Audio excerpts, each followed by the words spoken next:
shirika hili la Young Scientist Tanzania ambalo limeanza kufanya kazi ya masuala ya sayansi na ugunduzi kwa vijana walioko shule za sekondari tangu mwaka 2011. Hivyo ni kipindi cha miaka 15 tangu tumeanza programu hii.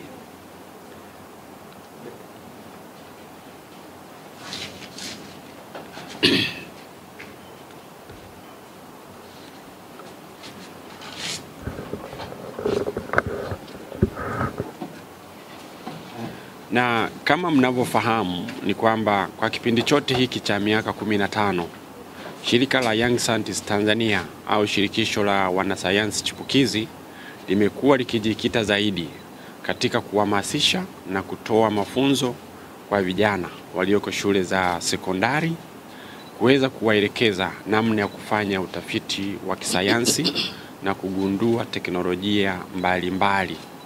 Na huwa wanapewa mafunzo hayo ili waweze kugundua na kufanya tafiti za kuweza kutoa masuluhisho kuhusu matatizo mbalimbali yanayokabili jamii zetu. Matatizo kuhusu masuala ya kilimo, masuala ya ufugaji, masuala ya afya, masuala ya mazingira, masuala ya nishati. Wanajaribu kutumia kile wanachofundishwa darasani kwenye masomo ya sayansi kama kemia, fizikia na biolojia, kuweza kutumia ule uelewa ambao wameupata darasani na kuweza kubuni vitu mbalimbali ambavyo kwa namna moja au nyingine vitasaidia kutatua matatizo yale ambayo yanazikabili jamii zetu. Ili waweze kufanya hivyo, shirika la Young Scientist Tanzania kwa kutumia wanasayansi ambao wana ujuzi, wana ubobevu, huwa linakwenda mashuleni, linakutana na walimu pamoja na wanafunzi, linajaribu kuwaelekeza kwamba unapotaka kufanya ugunduzi au unapotaka kufanya utafiti wa kisayansi, ni njia zipi, ni methodolojia ipi ambayo unahitaji kuweza kufikia lengo hilo. Hivyo wanafunzi wenyewe pamoja na walimu wao, baada ya kufundishwa hayo, huwa wanakaa chini, wanaangalia kwamba kwenye jamii yao inayowazunguka kuna matatizo yapi ambayo yanawasumbua wananchi, na wanajaribu kufikiria kwamba tutafanyaje, tutagundua kitu gani cha kumaliza tatizo fulani. Kwa maana kwamba hapa tunatengeneza kizazi cha vijana ambao wana uwezo wa kuchukua wajibu wa kumaliza matatizo yao wenyewe bila kusubiria masuluhisho au misaada kutoka nje au kutoka mataifa mengine. Mpango huo tumeuendesha pia mwaka huu tangu mwezi wa kwanza, mwezi Januari mpaka sasa hivi. Tumehusisha mikoa yote ya Tanzania, na kwa ujumla wanafunzi waliohusika katika mpango huu wa mafunzo mashuleni kwa kuwapa ujuzi wa kisayansi na teknolojia, tulikuwa na wanafunzi 332 ndio wamehusika katika mpango huu. Na baada ya kuwapa hayo mafunzo, wanafunzi wametuma maombi, yani wanaandika zile project zao ambazo wanataka kuzifanya ili ziweze kushiriki katika mashindano ya Young Scientist. Wametuma maombi, na kwa mwaka huu tayari tumepokea maombi ya kazi za kisayansi yapatayo 1516. Ukiangalia kwa mwaka jana tulipokea maombi 1055. Hivyo kwa mwaka huu tuna ongezeko la 43%. Hii inaashiria kwamba kumekuwa na mwamko mkubwa kwa wanafunzi kuweza kujihusisha na masuala ya ugunduzi wa teknolojia pamoja na tafiti za kisayansi. Na hii imetokana na mafunzo ambayo tumekuwa tukiwapatia. Na kazi hizi ambazo wamezileta au haya maombi ambayo wamewaleta sasa hivi yanachakatwa na majaji kuangalia zile kazi ambazo ni nzuri zaidi, ambazo zitapatikana kazi zipatazo 360. Hizi kazi 360 zitaendelea kupewa mafunzo. Wale wanafunzi wanaozitengeneza wataendelea kupewa mafunzo, wataendelea kupewa ushauri ili hizi kazi ziwe ni bora zaidi, na mwishowe tutapata kazi ambazo ni za ubora wa hali ya juu. Sasa kutoka kwenye hizo 360 zitachaguliwa kazi 55, au tuseme ni shule zitakuwa zinatoka kwenye shule 55, ambavyo kila project inakuwa inafanya wanafunzi wawili, na maana hapa tunazungumzia wanafunzi 110 ambao watakuwa na walimu wao pia. Hizi kazi ambazo zitakuwa ni top quality au zenye ubora wa kiwango cha juu ndo zitafanywa maonyesho ya mwaka huu ya Young Scientist au mashindano ya wanasayansi chipukizi ambayo yatafanyika mwaka huu, yatafanyika katika Chuo Kikuu cha Dar es Salaam. Itakuwa ni tarehe 18 mwezi Septemba 2025.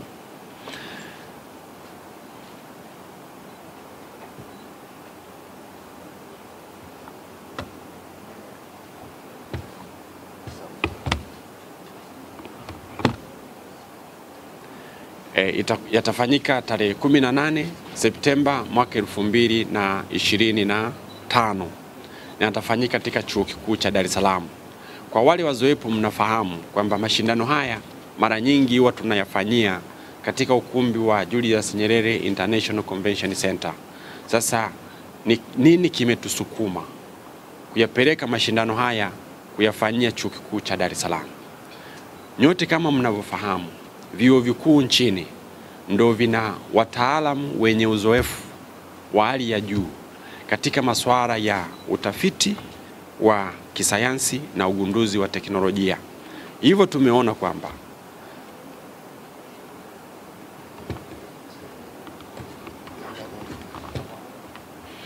tumeona kwamba mashindano haya tuyafanyie katika Chuo Kikuu cha Dar es Salaam iwe ni njia ya kuwaunganisha wanafunzi hawa ambao ni wagunduzi wachanga, kuweza kuwaunganisha na wale watafiti wabobevu na wale wagunduzi wabobevu ambao wako kwenye chuo kikuu hicho, ili wale watafiti na wagunduzi wabobevu waweze kutoa ushauri, kuwasaidia hawa wagunduzi wachanga namna ambavyo wanaweza wakaboresha kazi zao za ugunduzi.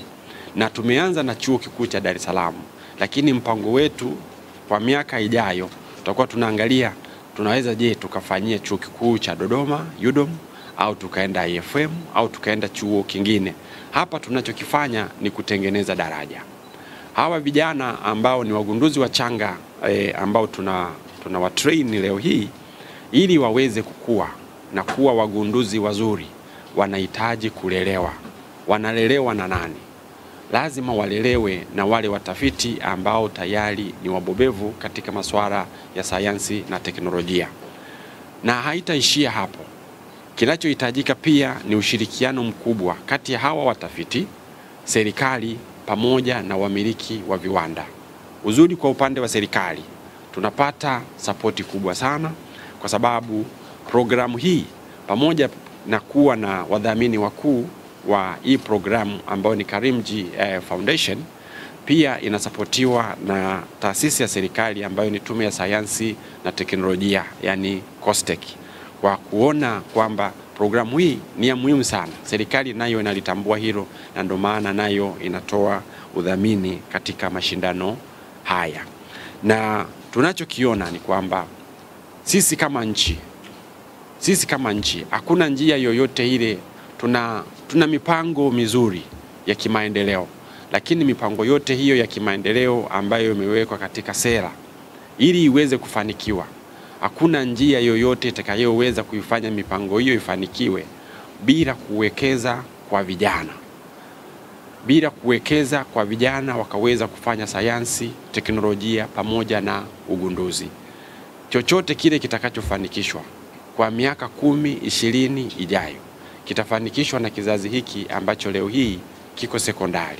Tunakiandaa vipi kizazi hiki kiweze kufanikisha yale ambayo tumeyaweka katika sera na dira za maendeleo ambazo tumeziweka? Ni lazima tuwe na vijana ambao wamesoma sayansi, na hiyo ndio njia pekee itaweza kutupeleka huko. Na tunaona mifano dhahiri. katika nchi zote zilizoendelea unakuta uwekezaji wao kwa vijana katika sayansi na teknolojia ni uwekezaji mkubwa sana, kwa sababu wanatambua kama ni maendeleo ya nchi yanategemea vijana. Hivyo na sisi Young Scientists tunaendelea kushirikiana na wadau mbalimbali kama nilivyosema, vyuo vikuu, serikali pamoja na wenye viwanda na watu mbalimbali kuweza kuwasaidia vijana hawa waweze kufika mbele. Kwa sasa hivi niishie hapo.